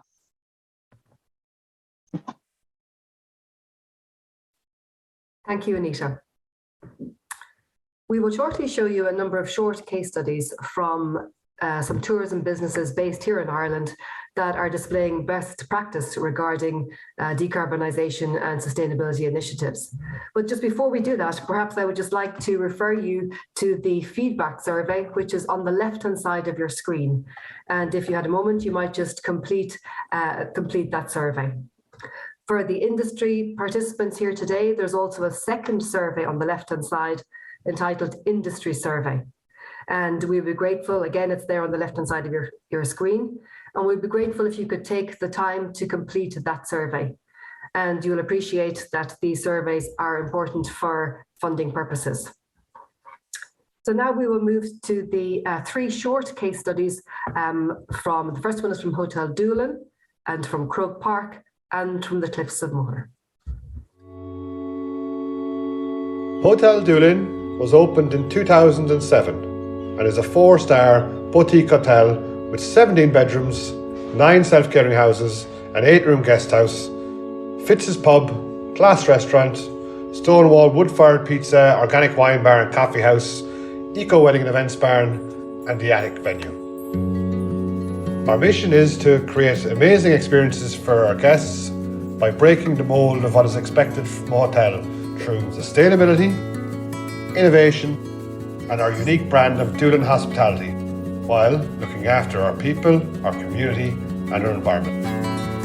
We employ 130 people and are open all year round. Hotel Doolin is Ireland's first certified carbon neutral hotel, Ireland's greenest hotel in the 2022 Gold Medal Awards, and the Green Awards Ireland's Greenest Business 2022.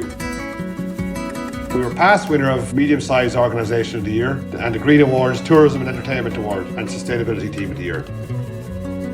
Hotel Doolin is listed at number 10 in the Irish Independent's Hot 100, the McKenna Guide's 100 Best and TripAdvisor's Best Small Hotels. And we're the founder of Doolin Arts, Doolin Folk Festival, Doolin Hedge School and Doolin Surf Fest. This year, we celebrate 10 glorious years of going green. In October 2012, we were the first hotel in the country to appoint a dedicated green manager, and we formed our first green team with a representative from each hotel department. Over the past 10 years, we've achieved so much by being the change we want to see in the world.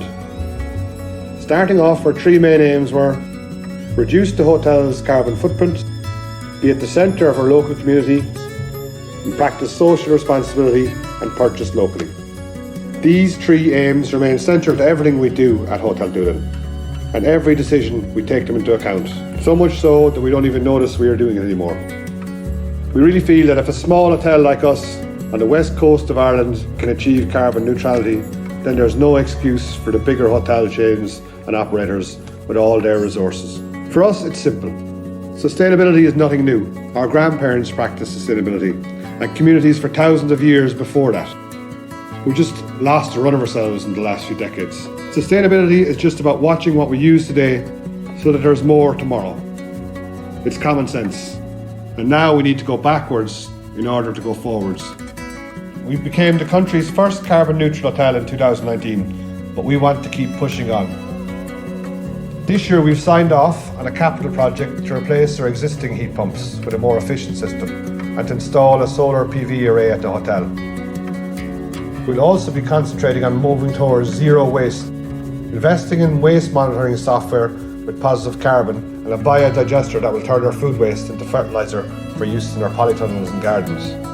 We'll also be continuing with our tree planting initiatives with 1,700 new native trees planted on site so far this year. We've put in place a 100% organic wine list on tap. We've changed our uniforms to locally hand-printed t-shirts. We're introducing a 30-mile menu in Glass restaurant.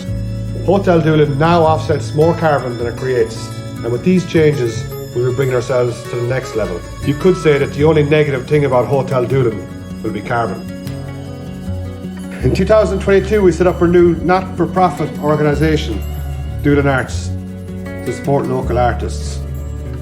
Doolin Arts will run the annual Doolin Folk Festival, Hedge School Doolin, and regular events in the attic at Hotel Doolin.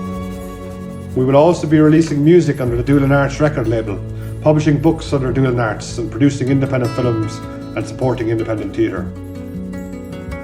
We are passionate about being part of and supporting a strong community of independent creatives in the West Coast. Doolin's location on the edge of the world is reflected in our ethos. We're committed to art on the edge, embracing diversity and inclusivity. As part of the Burn and Cliffsmore Geopark and the Burn Ecotourism Network, we sign up to a code of practice on environmental good practice, including waste, water and energy management, as well as conservation, interpretation and visitor communication. If Ireland wants to become a truly sustainable destination and are serious about decarbonising, then all hotels and all tourism providers should have a green manager and should sign up to a code of practice. Businesses should be subject to inspections the same way we're inspected for food safety and health and safety. I think it's time we started taking this seriously.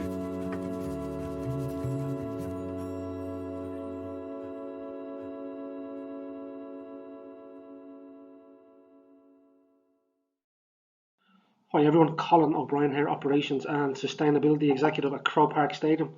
I'd just like to give you a brief summary of our sustainability journey to date.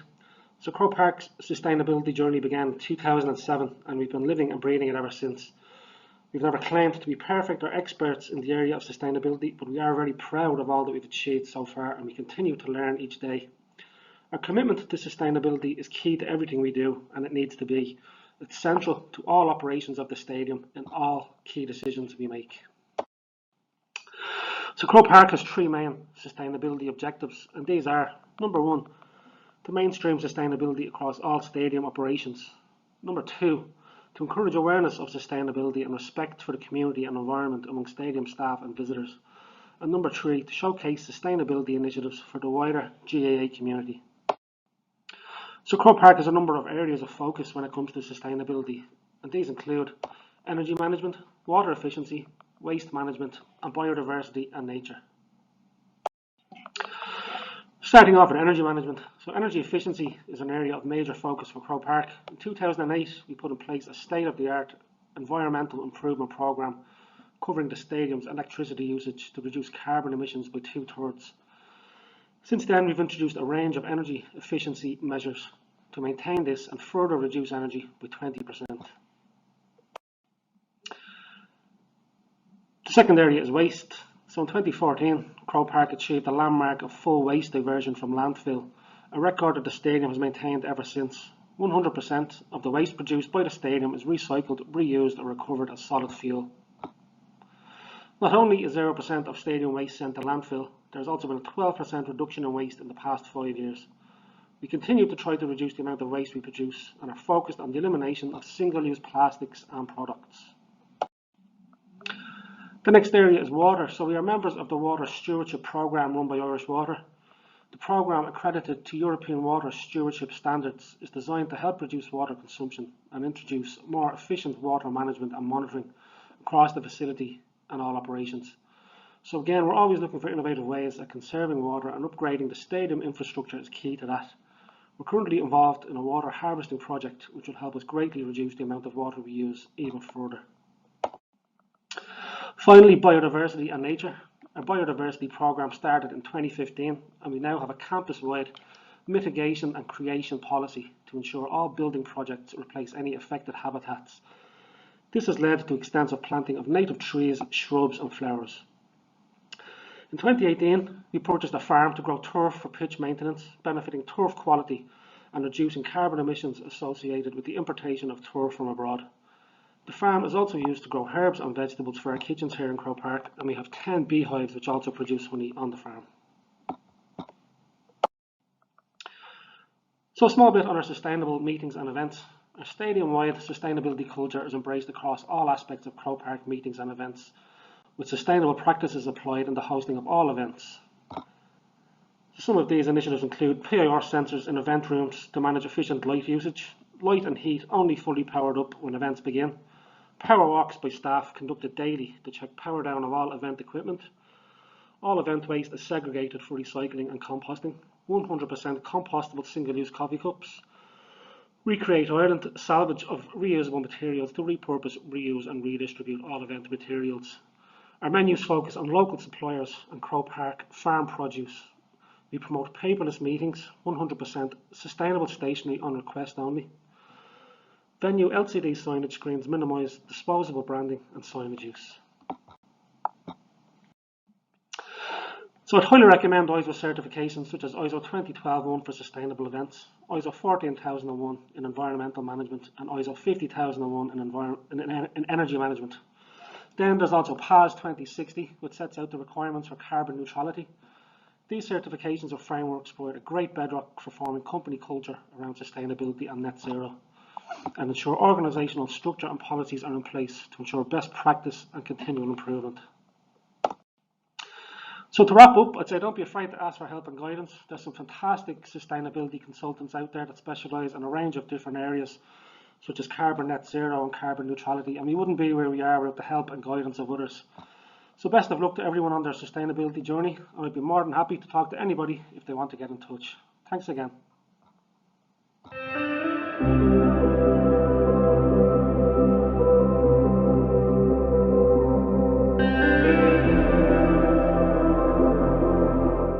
Hello, my name is Geraldine Enright, and I am the Director of the Cliffs of Moher Experience. The Cliffs of Moher is one of Ireland's most visited natural attractions and is a signature point on the Wild Atlantic Way. The Cliffs of Moher is a special protection area for birds and wildlife under the Birds and Wildlife Act 1979 and is a Natura 2000 site. There are over 30,000 pairs of nesting seabirds at the Cliffs of Moher, one of Ireland's largest mainland seabird colonies, with 6 protected species. The Cliffs of Moher and the businesses within the Geopark are part of a network. This network is called the Burn Ecotourism Network, and the businesses within adhere to a code of practice for sustainable tourism. This framework is really important for us at the Cliffs of Moher and for other businesses, as it equips us with the necessary guidelines, templates and resources to draft our environmental policies and an environmental action plan.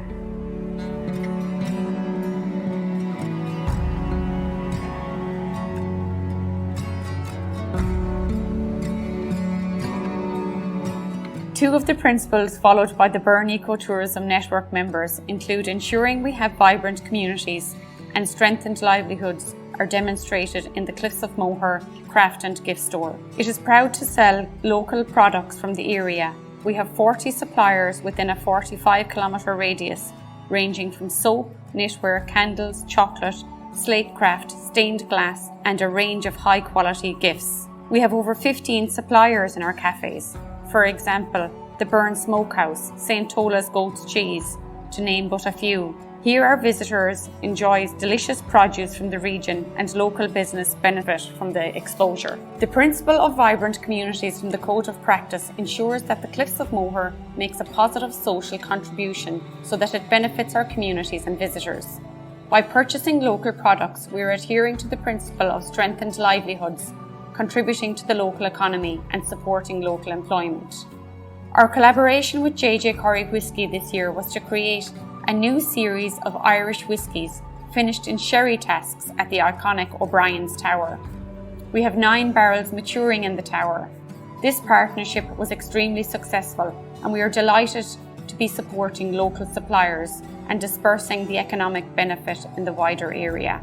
We work with the local schools in the Junior Achievement Programme by allocating team members to visit schools in County Clare to deliver this programme. After the visit, schools are invited to the Cliffs to experience it in person. Feedback from both staff and the schools has been extremely positive. We aim to make our services available to the widest possible audiences, and we have purchased 2 buggies named the Lifts of Moher. Operated by trained staff, the Burren Buggy and the Wild Atlantic Shuttle provide visitors with a guided tour. These electric-powered buggies provide visitors with a peaceful and pleasant spin through the site. The team at the Cliffs of Moher are knowledgeable on the landscape. We continuously train our staff on all topics such as biodiversity, geology and ornithology. This is the principle of a well-understood heritage. They offer quality information and interpretation to communicate stories of the geopark to visitors. We have a great team here at the Cliffs of Moher who are custodians of the site. We engage the Leave No Trace principles, an initiative that promotes and inspires responsible outdoor recreation through education, research and partnership. Having a well cared for landscape means that we actively participate in conserving the natural and cultural heritage. Music is our cultural heritage. Musicians have been a big part of the story of tourism at the Cliffs of Moher since the very beginning. In the early days, it is said that Cornelius O'Brien brought a piper to entertain the visitors at the cliffs.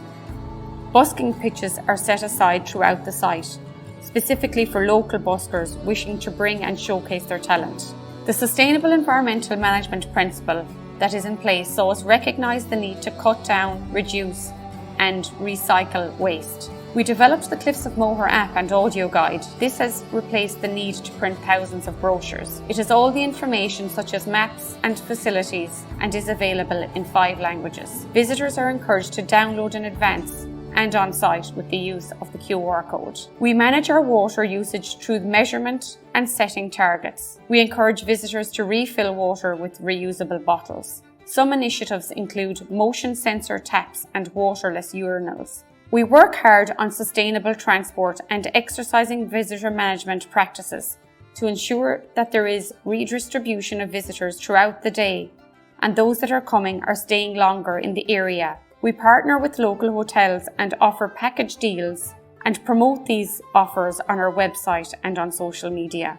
Looking to the future, we are working on a 20-year strategic plan. The aim is to deliver a sustainable, world-class visitor experience whilst ensuring conservation and the enhancement of the biodiversity of the area and the delivery of economic benefits to the wider local region. The key message that I would like to share with you today is that businesses adopt a framework or a model to work from that aligns with your business. The following principles guide us on decarbonising and becoming a sustainable business that we can pass on to the future generation.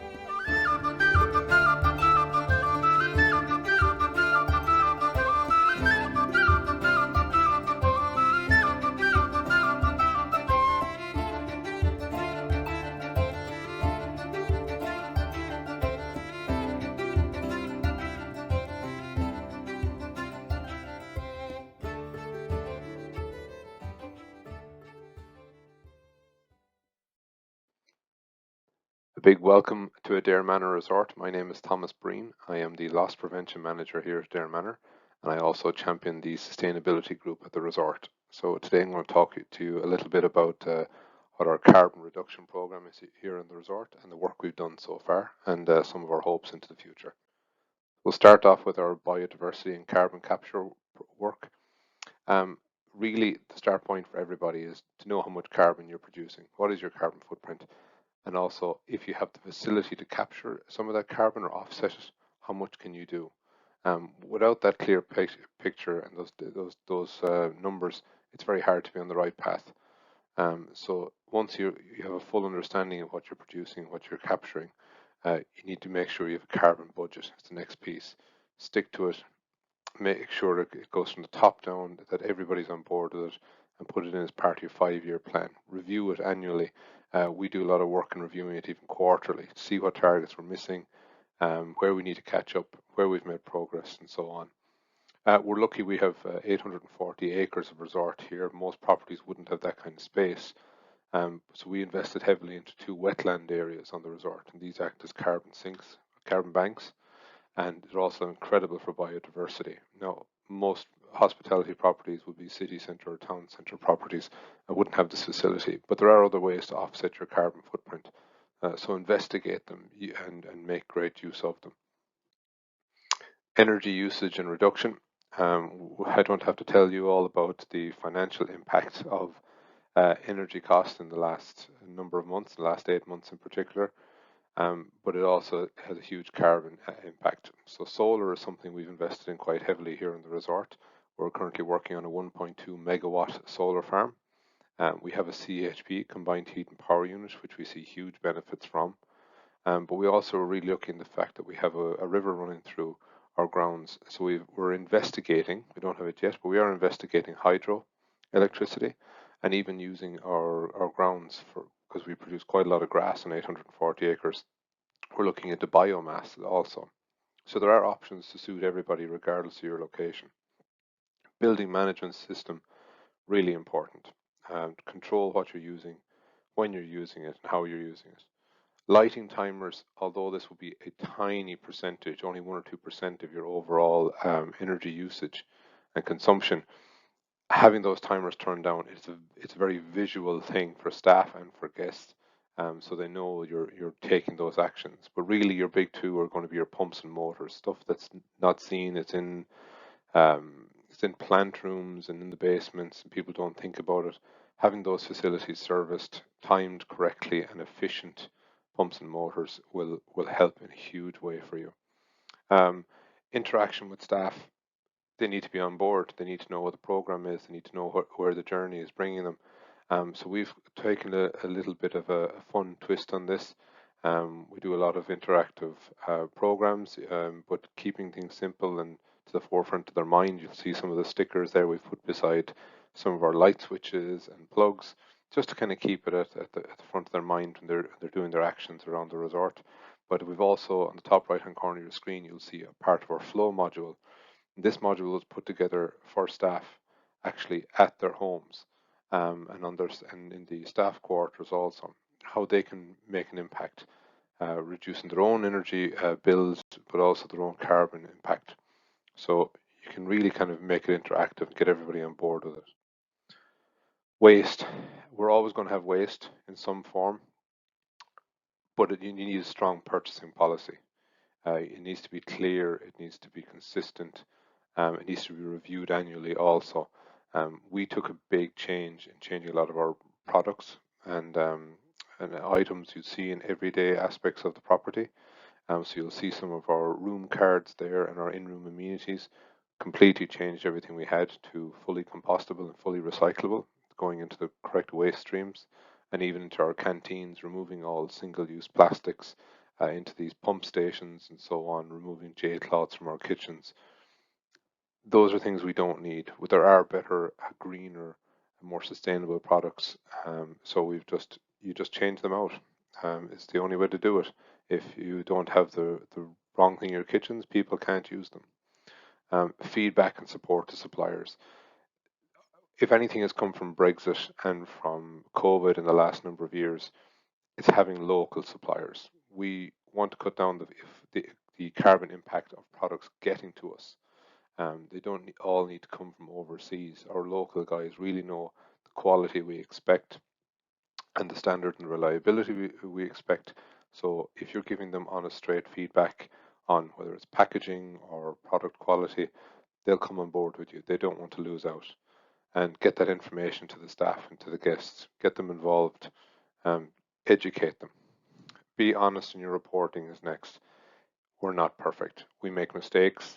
We have a lot of work to do, and that goes for the hospitality industry as a whole. So to get our word out there exactly how far we've come and where we want to go, we put together a Committing to a Greener Future video on YouTube. So I encourage you all to have a look at that if you'd like to see other aspects of what we've done on the resort. But it's a nice, clear message for everybody. Food waste reduction. This one is a big challenge for us. We have 11 kitchens, we have 6 restaurants and 3 canteens. So you can imagine we have quite a bit of food wastage, even at the best of times. Again, purchasing local, it ensures that we're not overbuying, worrying about how we're getting our products to us. If we've got local suppliers, we have the reliability. We can make a phone call and they can have stuff here the next day or even on the same day.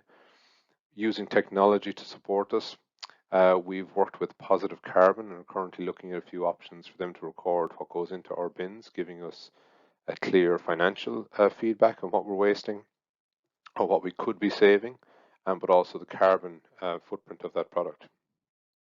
Now, at the end, we always have food waste. There's no way around it. You're going to have offcuts and plate waste. So what to do with it? We invested in a CX5 biodigester. So we're able to feed our food waste into that digester daily. The very next day, 24 hours later, we get out lovely brown compost. We put that straight into our grounds, gardens, and use it as an organic fertilizer.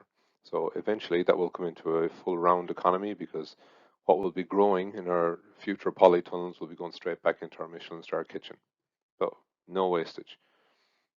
Remove problem products, particularly with food wastage. If you have plastic items or glass or cutlery or so on ending up in your food waste, this will cause problems. It'll slow down the digestion in the food digester and damage the machine. You want that working correctly.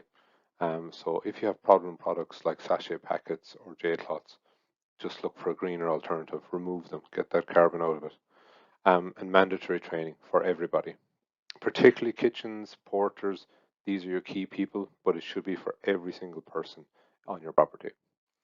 And finally, then we have our vehicles and robotics. So if currently 50% of our fleet of 25 vehicles are hybrid or fully electric. We're trialing a number of new vehicles, vans, flatbed trucks, and larger vehicles. We need to have the right fit for us and how fast we can charge them, because they get constant usage. But our target is really set in stone. By 2024, 100% of our fleet has to be fully electric. The running cost on these, without even being able to produce our own electricity, is just a no-brainer financially. Leaving aside the carbon footprint, we're saving about 60% versus using diesel and petrol vehicles. But obviously, that's a huge carbon saving if you're producing your own electricity to charge and run those vehicles. And that goes exactly the same for our grounds, our robotic mowers. We've come on board with Husqvarna, and we've got about 30 robotic mowers currently.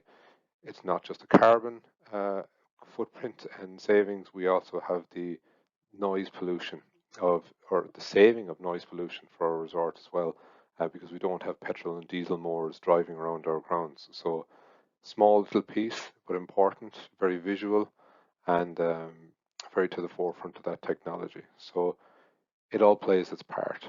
So that's just a little bit of what we've done. I hope you've enjoyed, and very best of luck. Take care.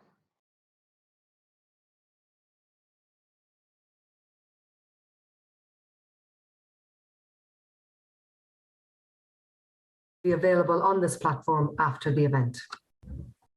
Now, to conclude our webinar, we will have brief messages from the 3 heads of Department of Tourism at each of the ATU campuses: Tomás O'Flaherty, Nicola Dunyan, and Dermot O'Canela.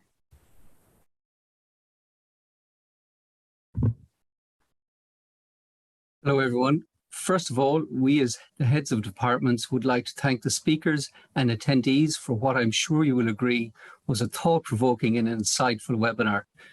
It has long been acknowledged that climate change, particularly the increased emission of carbon, is the greatest threat to the planet, and that all countries and all sectors have a role to play in addressing this risk. The tourism sector in Ireland is increasingly aware of its contribution to carbon emissions, and alongside other commercial sectors, are beginning to develop and adopt policies and practices to ensure they contribute to the state's carbon targets. Ireland's Climate Action Plan 2021 commits us to legally binding target of achieving net zero greenhouse gas emissions no later than 2050, and a reduction of 51% by 2030. While these targets are a key pillar of the programme for government, the EPA warned that in 2021, Ireland's provisional greenhouse gas emissions are estimated to be at 61.53 million tonnes carbon dioxide equivalent, which is 4.7% higher than the emissions in 2020. The EPA also warned that emissions are over 1% higher than the pre-pandemic 2019 figures.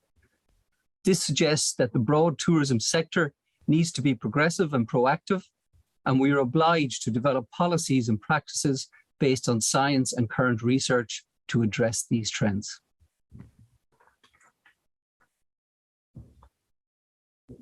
So at this point, I'm sure we'll all agree that decarbonisation makes our regional destinations competitive and attractive to both customers and to staff.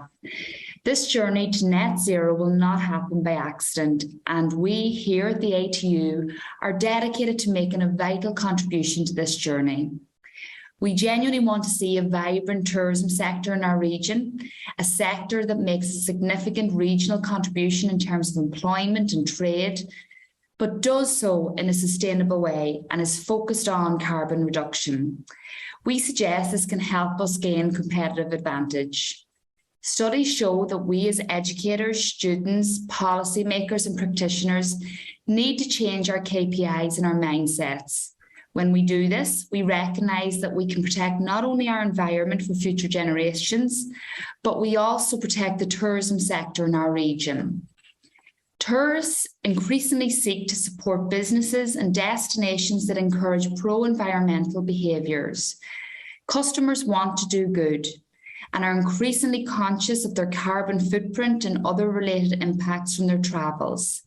This can include engaging in carbon offsetting for flights or booking with businesses that have certified or recognised sustainability or decarbonisation strategies. Tourists are also considering the menu choices they make while on holiday, favouring local and regional food and beverages, thereby minimising their carbon footprint.